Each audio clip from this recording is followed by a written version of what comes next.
L'action, c'est le pouvoir. C'est le pouvoir de changer les choses. On devrait avoir 57% de femmes dans les comités dirigeants. On est à 17%.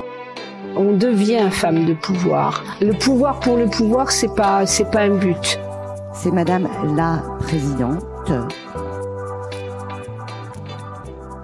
Bonjour à tous, je suis Nelly Jimenez, la créatrice du podcast, et comme depuis quelques semaines, je vous propose à nouveau un nouvel épisode intersaison, cette fois-ci sur l'argent. Alors, j'ai beaucoup hésité à faire cet épisode parce que finalement, peu de femmes parlent d'argent dans mon podcast. Il y a 2 épisodes marquants là-dessus, ça va être celui de Barbara Cessa et d'Agathe Vautier, si vous souhaitez les écouter. Mais finalement, ça a été un sujet peu abordé. Et pourtant, ces derniers temps, j'ai plusieurs amis qui sont venus me voir en me disant finalement, comment on investit notre argent, qu'est-ce qu'on fait de notre argent. Donc en fait, il y a de plus en plus de questions autour de l'investissement et de plus en plus de questions autour évidemment du salaire, mais ça fait longtemps, puisque aujourd'hui encore, les femmes gagnent 15% de moins que les hommes pour les cadres. Du coup, je vous propose aujourd'hui, comme pour les dernières fois, d'écouter des extraits de l'épisode autour de l'argent. Alors cette fois-ci, il n'y aura que 3 minutes du coup d'extrait. Et ensuite, je vous propose de faire le point sur le sujet avec une analyse et différentes stats, chiffres et propositions pour avancer pour une meilleure égalité autour de l'argent sur la suite. Si je dois donner un conseil, c'est commencer à vous intéresser à votre argent. Quand tu as ton argent, quand tu as ton compte en banque, tu peux faire les choix que tu veux en fait. Tu ne dois jamais dépendre de quelqu'un. Ça, c'est le message que j'ai reçu depuis que j'étais toute petite. Et je me souviens encore que ma mère me disait, entre un homme et ton salaire, choisis toujours ton salaire. Parce que dans un monde capitaliste et dans une société où c'est l'argent qui fait qu'on puisse se loger, qu'on puisse se déplacer. Si on prend par exemple le cas des femmes victimes de violences conjugales, ou parfois elles sont sous emprise, ou en tout cas elles sont aussi dominées d'une certaine manière par leur conjoint parce que elles ont pas de compte bancaire, parce que elles ont pas l'accès, leurs salaires sont pas versés sur leur compte. Je pense que l'émancipation économique, c'est vraiment le premier levier pour pouvoir sortir de situations un peu d'emprise. Et comme c'est l'argent qui régit quand même un petit peu le monde, si les femmes ont les moyens, elles seront à la bonne place pour pouvoir échanger avec les personnes qui décident d'une certaine manière. Donc pour moi, l'émancipation économique, c'est le premier levier à l'égalité homme-femme. Où il est évident qu'un homme est fait pour être un patron, un grand manager, et une femme, c'est peut-être un peu moins évident. D'où une grande complexité à se sentir légitime et donc à négocier son salaire. Toi, t'as pas besoin d'être augmenté parce que tu es mariée à quelqu'un qui gagne beaucoup d'argent, ce qui était vrai. C'est horrible, ça. Et là, je suis tombée de ma chaise. Je sais pas sincèrement ce que j'aurais dû répondre. Parce qu'on se rend compte qu'en fait, les hommes viennent à peu près tous les 2-3 mois demander une augmentation de salaire là où les femmes le feront jamais. J'ai eu une augmentation de salaire. Je pense que je l'ai eu plus petite qu'elle n'était prévue, mais je l'ai eu quand même. J'ai commencé un peu plus déjà à me dire, ok, il y a une partie de l'argent que je vais prendre et que je vais investir. Et c'est même pas un sujet perso de se dire, lui, il investit pour lui, et moi, j'investis, parce que lui, il investissait aussi pour le foyer, etc. C'est juste cette espèce de biais qu'on a, nous, les femmes, de se dire, non, d'abord, on investit dans la famille, quoi. Les femmes, c'est puisque la fonction sociale depuis des années, c'était le caring, s'occuper des autres. Et encore aujourd'hui, c'est ça le problème aussi de l'égalité professionnelle. En fait, il y a besoin de comprendre qu'aujourd'hui, spécialement en 2024, on n'a pas de barrières à s'éduquer financièrement. C'est pas comme il y a 50 ans, 100 ans, on n'avait pas d'informations. Aujourd'hui, si on le fait pas, c'est parce qu'on veut pas le faire. On n'a pas le temps. C'est la phrase la plus... On n'a pas le temps de réseauter en tant que femme, on n'a pas le temps de s'informer, on n'a pas le temps. Il faut le trouver, ce temps-là. C'est une beauty routine. On pense à mettre son masque le soir, on est agacé par les rides, on fait sa beauty routine. Il faut faire la financial routine tous les mois, en fait. Il faut penser comme un rendez-vous avec soi-même. Alors déjà, pourquoi l'argent est un vrai sujet ? Comme le disait Barbara, c'est ça au début, l'argent c'est la liberté. J'ai beaucoup de femmes dans le podcast qui me parlent de leur mère, qui leur ont dit « il faut que tu gagnes ton propre argent demain ». C'était primordial et c'est comme ça qu'elles ont eu l'ambition d'aller loin et d'être indépendantes financièrement. Donc l'argent déjà, c'est la liberté. L'argent, c'est aussi le pouvoir, comme le disait Claudia Ruza. Elle parlait de ça dans le cadre de violences domestiques, mais aussi dans le cadre de pouvoir de s'asseoir à table. Parce que l'argent, c'est le pouvoir, et donc avec l'argent, on peut s'asseoir à des tables de décision. Notamment parce qu'avec l'argent aussi, on investit dans les entreprises, dans les startups, dans des organisations qui auront potentiellement un impact demain. Donc pouvoir investir, c'est avoir du pouvoir. En ça, c'est important.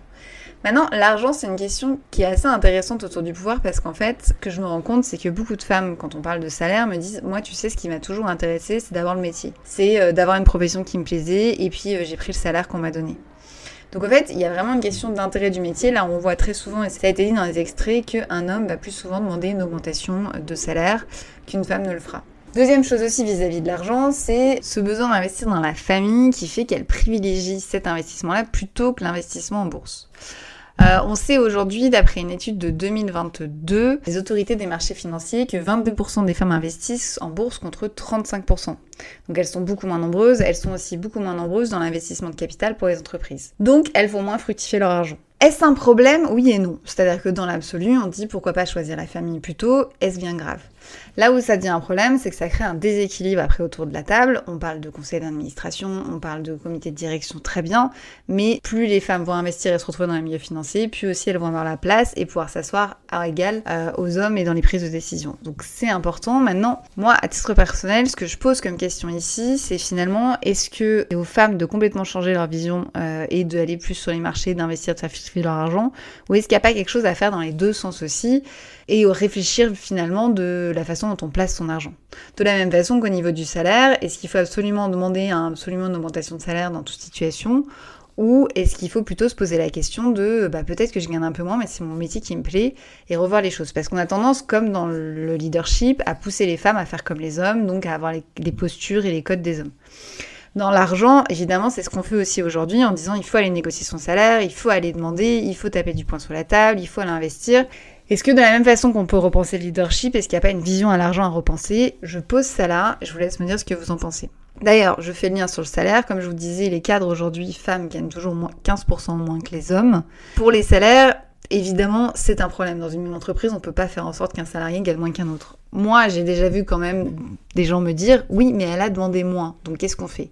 Alors, il y a plusieurs cas. Moi, j'ai vu des entreprises qui ajustaient. Moi, j'ai des cas où les entreprises ont proposé 15 à 20 000 euros de plus aux femmes qui demandaient un salaire qu'ils ne trouvaient pas décent pour avoir un niveau d'équilibre par rapport au marché. Donc ça, c'est aussi une possibilité d'avoir une grille vis-à-vis du marché toujours à jour qui fasse que vous pouvez adapter quelle que soit la demande de la personne, homme ou femme. Autre chose aussi, il y a de plus en plus d'entreprises maintenant qui ont leur grille, et après pour les recrutements, qui font des recrutements finalement avec des CV blancs, c'est-à-dire qu'ils demandent au RH de nettoyer les CV, ou alors ils font en sorte que les personnes postulent sans qu'il y ait de nom, pour pouvoir justement décider indépendamment de la personne. Par contre, il faut être clair sur son salaire. De plus en plus d'entreprises aussi mettent des grilles très claires et très nettes, avec des compétences bien assises derrière, qui permettent de savoir où on en est sur les salaires. La question du salaire, évidemment, elle est primordiale, parce que si les femmes ne gagnent pas assez, elles vont de toute façon pas pouvoir investir. Donc on retombe sur la boucle problématique de comment est-ce qu'on fait pour placer son argent, investir son argent. Si on en a moins, c'est compliqué. D'ailleurs là, en ce moment, moi j'ai 2 cas de personnes de femmes du coup, qui me demandaient finalement l'argent, comment ça se passe, comment on investit, et que j'ai orienté vers d'autres sources que je mettrai en description, comme Plan Cash, Vives, le podcast Osons l'argent. Il y a aussi l'application MyPhoenix dont avait parlé Barbara Cessa, donc il y a de plus en plus d'outils qui permettent de mieux comprendre, parce que c'est Agathe Vautier qui le disait dans un épisode, elle disait mais on ne nous enseigne pas l'argent. C'est-à-dire qu'en école de commerce, les hommes, les étudiants du coup parlaient déjà entre eux de leur placement, ils avaient des rendez-vous, ils parlaient bourse. Elle dit, on ne nous apprend pas à faire ça. Et donc là, les personnes qui m'en parlent aujourd'hui, elles ont finalement 40 ans. Quand elles en discutent avec leur père ou leurs collègues, j'en ai une qui me disait, en fait, toutes les femmes se sont assises autour de moi pour m'écouter. Alors que moi-même, je ne sais pas. Donc il y a un vrai problème aussi à l'éducation à l'argent. Et c'est ce que disait Barbara Cessa, il faut prendre le temps de s'éduquer. Alors est-ce que vous devez faire une financial routine? Je n'en sais rien. Mais en tout cas, de prendre le temps de s'intéresser, de regarder. Il y a aussi le compte Instagram à part égale que je vous conseille, qui, elle, parle de l'argent dans le couple. Donc c'est pas exactement le même sujet, Mais ça joue quand même en termes d'investissement et comment est-ce qu'on gagne. Parce que concrètement aujourd'hui, une femme perd de l'argent en couple là où un homme gagne de l'argent. Vous allez me dire, mais d'où ça sort ça ? C'est tout simplement le fait que souvent l'homme gagne mieux. Donc en fait, après, selon comment est réparti l'argent, par exemple, en impôts, il va y gagner et en fait, la femme va continuer à plus payer. Si on est à 50-50 et que la personne gagne plus, ça marche pas. Il y a aussi la théorie du pot de yaourt de Titou Lecoq qui dit que en fait, les femmes souvent investissent sur le domestique. C'est ce que disait Barbara Cessa sur le care ou Agathe sur la famille. Donc elles investissent sur le domestique, donc soi-disant les pots de yaourt, là où les hommes vont investir sur l'immobilier, sur les voitures, sur des choses qui peuvent être plus pérennes et qui vont placer en bourse. Donc en fait, c'est autre chose à regarder. Mais là, on sort un peu du sujet. Donc voilà, c'est des différentes questions à l'argent. Du coup, moi, ce que j'ai envie de vous inviter finalement, c'est de repenser votre positionnement à l'argent. Parce que je discutais aussi avec quelqu'un qui me disait, moi, j'ai du mal à facturer. Je me sens pas légitime. Enfin, c'est pas tant légitime. Elle dit, je gagne assez, j'ai pas besoin de facturer plus. Donc en fait, il y a une question aussi à savoir quel argent on a besoin, de quel argent on mérite.